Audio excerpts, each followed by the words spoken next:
Смотрите, вот так вот вывернута земля наизнанку просто сейчас под Артемовском. Это самая напряженная точка сегодня на всей линии фронта. Нет ни одного целого дерева. Свистит постоянно. Этот город на Украине называют Бахмутом, а интенсивные бои за него – Бахмутской мясорубкой. Ближе бить начали, да? Ваня, Ой. Прилеты пошли. Давай. Противник пытается подавлять здесь любое движение. Мы практически на переднем крае сейчас. Дорожка — это уже вход в Артемовск. Они нас видят сейчас, как мы едем? Безусловно. На большую битву за Артемовск Киев стянул с десяток подразделений всех мастей, в том числе отдельные формирования грузинских, американских и польских наемников. В каждой лесопосадке мощные укрепления, которые выжигающими ударами равняют наши тяжелые огнеметные системы «Солнцепек».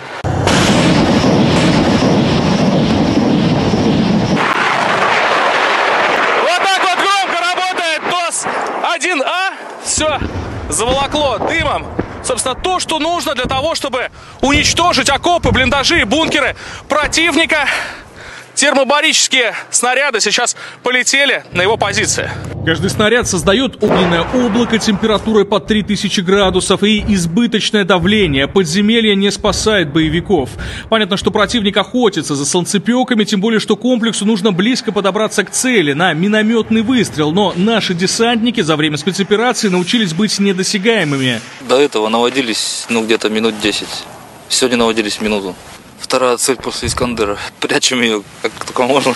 Бои идут и в самом городе, в восточных кварталах, вблизи этих многоэтажек на улицах Патриса Лумумбы и Федора Максименко. О колоссальных потерях Украины в Бахмутской мясорубке не раз сообщали даже в западной прессе. Порой несколько сотен убитых и раненых в день. Но Киев тут же бросает на убой новые части. На моем направлении умирают они каждый день. Умирает их много. Потери доходят до 20 человек погибшими. Плюс техника, укрепы, подвозы, боеприпасы, склады. Они базируются в домах, часто в домах.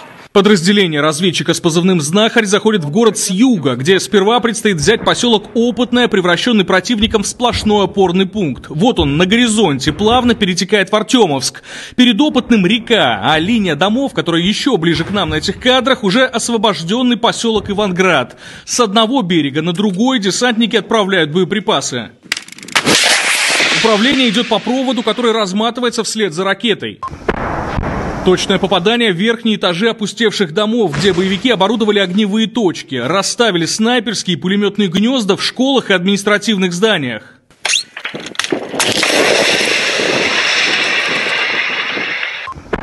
Приходится выбивать противника из этих гаражей с подземными ходами. Один стоят, огонь!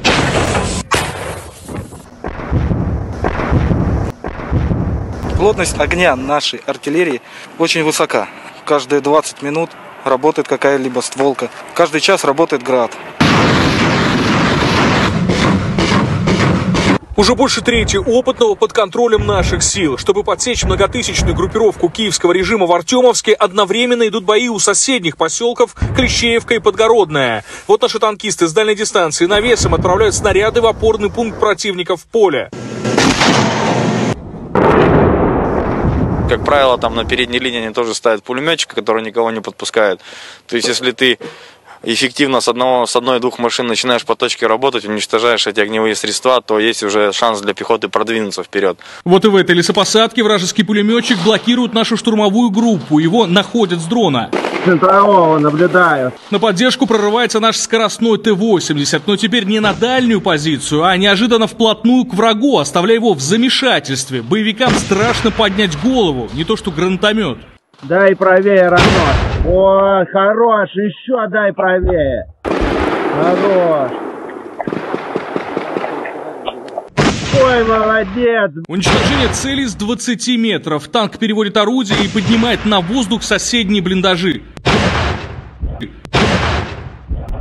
Командир прикрывает фланг очередями из крупнокалиберного пулемета. Противнику остается только накрыть минами свои же позиции. Во время отхода танка разведка замечает, что боевики начинают вести ответный огонь. Броня откатывается. По нему работает порт, походу. Но лобовой броне попадания не страшны. А вот украинские националисты вновь понесли большие потери в битве за Артемовск. Сколько ВСУшных сил было потрачено, сколько поражено было их техники, личсостава. Это вот реально мясорубка. Дымы пошли. Арту вызывают. Дмитрий Кулько, Павел Лихолетов и Илья Репнин. Первый канал. Донецкая Народная Республика.